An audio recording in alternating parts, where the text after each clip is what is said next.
श्री स्वामी समर्थ. नवरात्र आली की एक वेगळंच वातावरण असतं. देवीचं आगमन झालं की घरात एक मंगल तेज भरतं.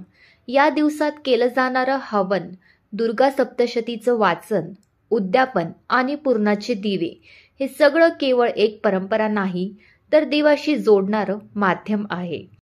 मंडळी, नवरात्रीत हवन कधी व कोणत्या माळेला करावं? हवन हा नवरात्रीचा आत्मा आहे. देवीला अग्निमार्गे आहुती देऊन आपण आपली भक्ती पोचवतो. मंडळी, नवरात्रीत 9वी माळ पूर्ण झाल्यावर किंवा अष्टमी नवमीला हवन करणं सर्वोत्तम मानलं जातं. काही जण दररोज छोटंसं हवन करतात, पण शेवटच्या दिवशी मोठं हवन करतात. दुर्गा सप्तशतीचं वाचनानंतर हवन करणं सर्वात योग्य मानलं जातं. मंडळी, वाचनातून देवीचं स्मरण होतं आणि हवनातून तिच्या शक्तीचा अनुभव येतो. मंडळी, हवनासाठी लागणारं साहित्य: हवन कुंड, तांब्याचं किंवा मातीचं किंवा मग लोखंडाचं. समिधा म्हणजेच काठ्या, पिंपळ, आंबा, बांबूळ, बेल, पलाश यांचे काठ्या. हवन सामग्री मध्ये सुगंधी पदार्थ, धूप, लवंग, वेलची, तांदूळ, गूळ, मध आणि तूप. नवविध धान्य: गहू, ज्वारी, बाजरी, तांदूळ, मूग, तूर, उडीद, हरभरा आणि तीळ. तूप आहुतीसाठी. कपूर, नारळ, फुलं, वहार, पाणी, कलश, हवन मंत्राचं पुस्तक आणि पुस्तिका. मंडळी, हवन कसं करावं? संकल्प घ्या. देवीसमोर बसून मनात इच्छित फलप्राप्तीचा संकल्प करा. अग्नी प्रज्वलन: हवन कुंडात समिधा ठेवून कपूर, तुपाचे थेंब घालून अग्नी पेटवा. देवीचं ज्ञान: दुर्गा सप्तशतीतील या देवी सर्व भूतेषु शक्तिरूपेण संस्थिता म्हणत देवीचं स्मरण करा. आहुती द्या. प्रत्येक मंत्रानंतर तुपात ओला केलेला तांदूळ, धान्य, हवन सामग्री अग्नीत टाका. ओम दुर्गाय स्वाहा. ओम क्ली ही चामुंडाय विच्चे स्वाहा. नवग्रहांना आहुती: सूर्य, चंद्र, मंगळ या प्रत्येक ग्रहाला आहुती द्या. समाप्ती प्रार्थना: हवन संपल्यावर देवीला नमस्कार करून क्षमा मागा.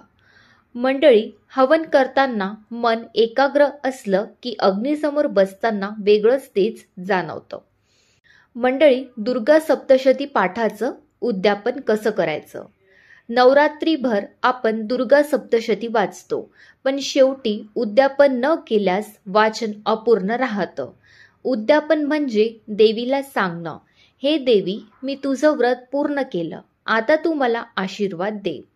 उद्यापनात देवीला नैवेद्य, पुष्प, फल, दक्षिणा अर्पण करतात. अष्टमी किंवा नवमीला उद्यापन करणं सर्वात उत्तम मानलं जातं.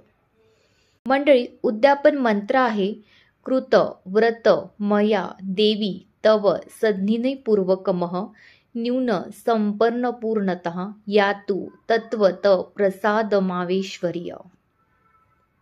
या मंत्राने देवीला विनंती करतो की माझ्या व्रतात काही कमी जास्त झालं असेल तर ते तिच्या कृपेने पूर्णत्वाला जावं. मंडळी, पुरणाचे दिवे: नवरात्रीच्या उद्यापनाला पुरणाचे दिवे करणं खूप महत्त्वाचं आहे. दिव्यांची संख्या किमान 5, 7 किंवा 11 पुरणाचे दिवे करणं शुभ असतं. काही ठिकाणी 21ही करतात. मंडळी, दिवा कसा बनवायचा? गव्हाचं पीठ, गूळ, तूप, वेलची घालून पुरणासारखा गोडसर गोळा तयार करायचा. लहान दिव्यासारखा आकार करून त्यात वात ठेवून तुपात ते प्रज्वलित करायचे.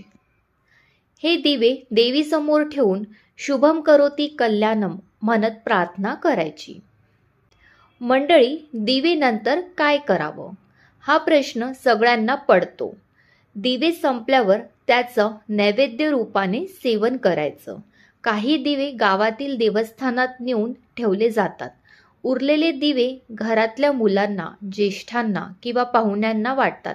याला प्रसादाचं वाटप मानलं जातं.